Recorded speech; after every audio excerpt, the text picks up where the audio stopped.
ये class 12th। अब हमारा नेक्स्ट टॉपिक है फलनों का संयोजन। इंग्लिश में कहते हैं composition of function. According to this, देखिए जैसे पहले समझते हैं फिर इसकी डेफिनेशन देखेंगे। मान लीजिए हमें एक फंक्शन एफ ऑफ एक्स दिया गिवन है 2x + 3, एक another function G of X given है 3x²। ठीक है, अब अगर मुझे जी ऑफ 1 निकालना है तो मैं जी वाले फंक्शन से ही निकालूंगी।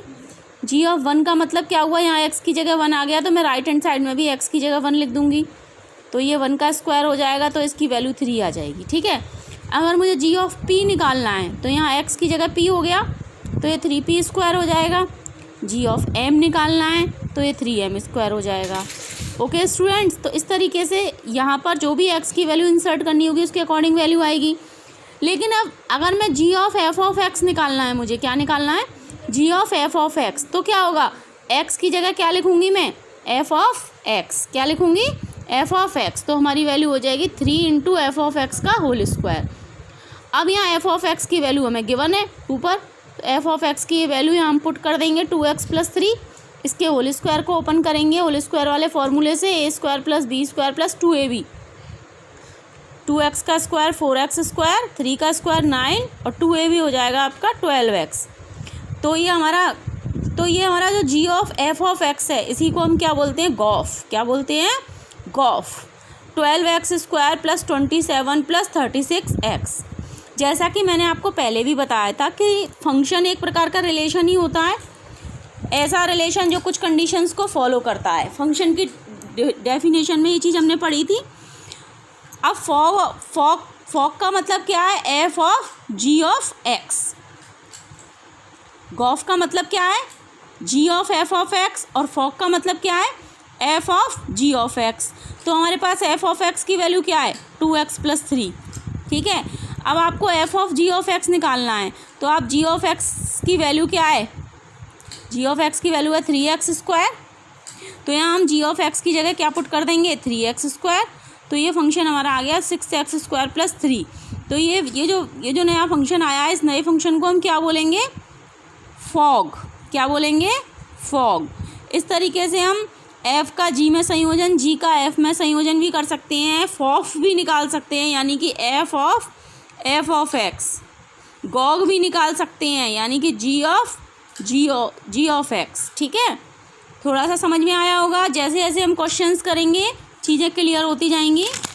आइए नेक्स्ट देखते हैं, अब इसकी डेफिनेशन को देखते हैं ज़रा सेट के अकॉर्डिंग। ठीक है, फलनों का संयोजन, ये डेफिनेशन आपकी बुक में लिखी हुई है। मान लीजिए कि एक फंक्शन f है, कोई भी फंक्शन दो सेट के बीच रिलेशन होता है a to b। a to b का मतलब क्या हुआ, सेट a क्या है यहाँ, डोमेन, और सेट b क्या है, कोडोमेन।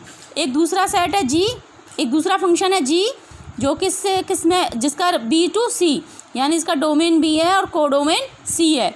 दो फलन है, तब f और g का संयोजन गॉफ द्वारा निरूपित होता है। तो f और g के संयोजन को हम कैसे निरूपित करते हैं, गॉफ द्वारा। तथा फलन गॉफ के लिए डोमेन क्या होगा, a, और कोडोमेन क्या होगा, c। और गॉफ ऑफ x बराबर क्या होगा, g of f of x for all x belongs to a द्वारा परिभाषित होता है। कैसे, देखिए हम एक डायग्राम से समझते हैं ऐसे, जैसे कि हम सेट से समझते हैं। सेट में जैसे कि हमारा एक सेट a है, एक सेट b है और एक सेट c है। जो फलन f है वो a से b में है, यानी a से b में फलन f है और b से c में फलन g है, फंक्शन g है। तो जो a से c में फलन होगा सीधे, वो क्या होगा आपका, गॉफ। a से c में जो फलन होगा वो क्या होगा आपका, गॉफ, यानी g of f of x। यानी इसके लिए डोमेन a होगा और कोडोमेन c होगा। फंक्शन f के लिए डोमेन a है और कोडोमेन b है। फंक्शन g के लिए डोमेन b है और कोडोमेन c है। और गॉफ के लिए आपका डोमेन a है और कोडोमेन c है। गॉफ का प्रांत a है और सह प्रांत c है। चलिए एक और एग्जाम्पल से समझते हैं। जैसे हमारा एग्जाम्पल नंबर 15 गिवन है। 15 एग्जाम्पल में क्या दे रखा है, फॉर एग्जाम्पल f इस प्रकार है कि 2 3 4 5 ये एलिमेंट्स हैं। ये क्या हो गया, इसका डोमेन। ये एक सेट दे रखा है, ये इसका क्या हो गया, डोमेन। और कोडोमेन क्या हो गया, कोडोमेन इसका ये हो गया, यानी कि सहप्रांत। 3 4 5 9, यानी अगर ये वैल्यू इंसर्ट करेंगे तो इनमें से वैल्यू आएगी। इसी तरह दूसरा फंक्शन है जी, जिसका ये डोमेन है और ये कोडोमेन है। अब इसके लिए ये क्वेश्चन में ही गिवन है, दो फलन इस प्रकार है कि अगर f(2) बराबर 3 है, f(3) बराबर 4 है, f(4) बराबर, ये वैल्यूज़ आपको क्वेश्चन में गिवन है। तो आपको क्या ज्ञात करना है, गॉफ। तो यहाँ गॉफ के लिए हमें x की वैल्यू तो गिवन नहीं है, तो गॉफ में हम प्रत्येक वैल्यू के लिए निकालेंगे, क्योंकि हमें यहाँ f(x), गॉफ का मतलब क्या होता है, g(f)(x). तो f(x) की पहली वैल्यू क्या है, 2। तो पहले हम g(f)(2) के लिए निकालेंगे x की वैल्यू 2 लेकर, x का मतलब इनपुट, ठीक है। f(2) की वैल्यू हमें गिवन कितनी है, 3। तो यहाँ f(2) की जगह क्या आ जाएगा, 3। तो g(3) की वैल्यू हमें कितनी गिवन है, 7। तो फाइनली हमारी गॉफ की वैल्यू कितनी आ गई, 7। अगला एलिमेंट है आपका 3। तो g(f)(x) के लिए गॉफ 3 निकालेंगे। तो g(f)(3) की वैल्यू आपको गिवन है 4 और g(4) की वैल्यू गिवन है आपको 7। ये सारी वैल्यूज़ यहाँ पे आपको गिवन है, ठीक है। अब गॉफ 4 निकालेंगे। गॉफ 4 का मतलब g(f)(4), f(4) की वैल्यू आपको कितनी गिवन है, 5। f(4) और f(5) दोनों की वैल्यू 5 है, ठीक है।